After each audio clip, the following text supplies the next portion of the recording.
everyone, and welcome to Fat 50 and Running a Marathon, a channel dedicated to health, diet, fitness, and goal achievement.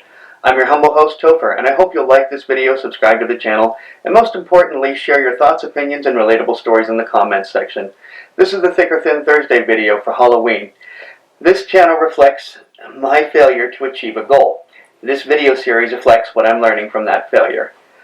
Yes, I did have to read that because that's the first time I've used that phrase, but I will be using it from here on out because that's the truth about this channel, is that it was a goal I set for myself and I did not achieve, and so it was a failure, and I have to own that failure because that's the only way that failure can make me grow. And that is the whole point behind this whole series right here, is what I've learned since that failure. So, welcome once again to Fat 50 and Running a Marathon. And just wanted to let you know that today I saw the podiatrist. Today was the 6-week marker of having had surgery on my left foot for bone spurs. The doctor liked what he saw. The problem is that one of my toes just kind of stands up like this, and he didn't particularly like that, but he did want to see me in, I've been wearing podiatric boot, and instead he wants to see me in regular running shoes. So I'm going to probably be wearing running shoes on my left foot very soon. So there you have it. He also wanted me to get diabetic shoes, and probably that's the best plan until the foot is completely healed, and then I can go back to wearing normal shoes. So maybe that would probably be the best thing. Also, I have a job interview later on today, and hooray, hooray, so I'm looking forward to that. I'll let you know more about that maybe next week. I'll tell you what the story was with that. This week I finished The Botany of Desire by Michael Pollan. I mentioned it previously. It is the book that looks into 4 plants: apple, tulip, cannabis, and potato. It does a really good job of asking the question, were we responsible for agriculture, or were the plants that were around us leading us to the path of agriculture? Such things as the fact that, he mentions Johnny Appleseed, or John Chapman was his real name, planting apples throughout the Ohio River, and mentioning that it's the only reason that the apple really truly fully evolved was because he had planted these orchards and these nurseries and was growing these apples, and the apple went from being something that you drank to something that you ate. And back then, the apple was only something that you drank. So there's that. There's also a very good chapter when he talks about the tulips, about how the Dutch landscape, particularly at that time, was really lacking in color. And tulips showed up, and they presented color, and that's part of why they were so valuable, and were the tulips, in fact, manipulating us with their color. So anyway, these are the things that he brings up in this book. And again, that's Botany of Desire, The Botany of Desire by Michael Pollan.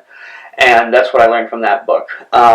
I also have just finished Finish by Jon Acuff. That was probably the 3rd time that I've read his book. A couple of key points, because I think each time that I've read it, I've been able to list some new key points, and I want to list some of the new ones that I've come across. First one is, perfectionism believes that harder something is, the better it is. And I think we can all agree on that one, that perfectionism inside of us says that this has to be difficult, we have to struggle. If we're not struggling, it's not worth it, it's not good, it's not valuable, we're not worthy of the reward that's coming. Another key point from the book is, make sure what you're chasing is actually what you want to catch.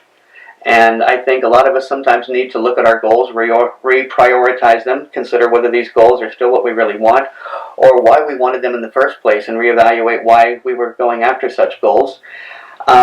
Another one is, it's your goal, you make the rules. And I think that's another thing that I'm guilty of, and I think a lot of us do, honestly. I think this is a case whereby I can sort of generalize. I think a lot of us have this idea in our head that we're working towards a goal, and that isn't good enough, and that isn't how it's supposed to be, and I'm not supposed to do that, and blah, blah, blah. And I think to myself, where are these rules coming from? This is my own thing. I decided to do this. I'll do whatever I want. I'll follow whatever rules I want, and I'll make the rules bend to whatever I need. This is my goal. This is my life.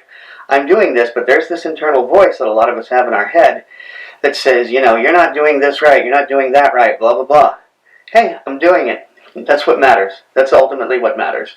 And that's what Jon Acuff in the book Finish is trying to establish, and hats off to him for that.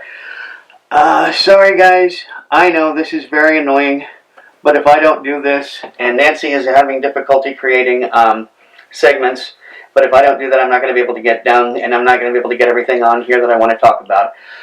Eating deliberately. What I have noticed is that I did a really, really bad job this week of eating deliberately, of putting down my fork, of chewing my bites thoroughly, of taking smaller bites. I really, really did, and I've noticed that when I am at my worst is when I'm surrounded by other people. And when I eat my meals with other people is usually at dinner. I eat lunch alone for the most part, but dinner I eat with other people. And I just have not been following it. And last night I just kind of noticed it. And I think part of the problem is that I'm not setting the timer out. And regardless of whether I'm interacting with others or anything else, I'm not setting up the timer. So that's part of my problem. This week I managed to, my friend Heidi got me the composter that I've been wanting. And I'm going to be making a video series for gardening very, very soon. It's going to be addressing the issue of composting, brown composting, green composting, or green compost, and adding it all together. I'm going into this blindly, and that leads us to this week's question, which is, are there any gardeners out there? Is there anybody out there who's grown anything ever? Now, I helped my grandfather on the farm, but let's face it, how much help can a 7 or 8-year-old city boy actually be to a farmer? So I really wasn't much help of anything. So I'm kind of going into this blindly. And I say blindly because I've done a lot of research, but it's all academic. I'm about to get my hands dirty, and the first video will be about the creation of the compost, and because what I've been doing is accumulating materials for compost. So that's a new series that will be coming along very soon, gardening. The reason for that is particularly important to me because my friend went to the doctor today, my friend with whom I live, and he had some, let's just say, less than stellar health news. I'm not going to reveal anything about him that's his privacy, but he had some less than stellar health news, and I think the whole house needs to be getting greens into their body, and I'm going to be working towards that, and I think that's part of health, diet, and fitness. And for me, goal achievement. So anyway, that's where we are, and I thank you for watching. And remember, until next week, only by taking care of ourselves first are we capable of taking care of others. Topher.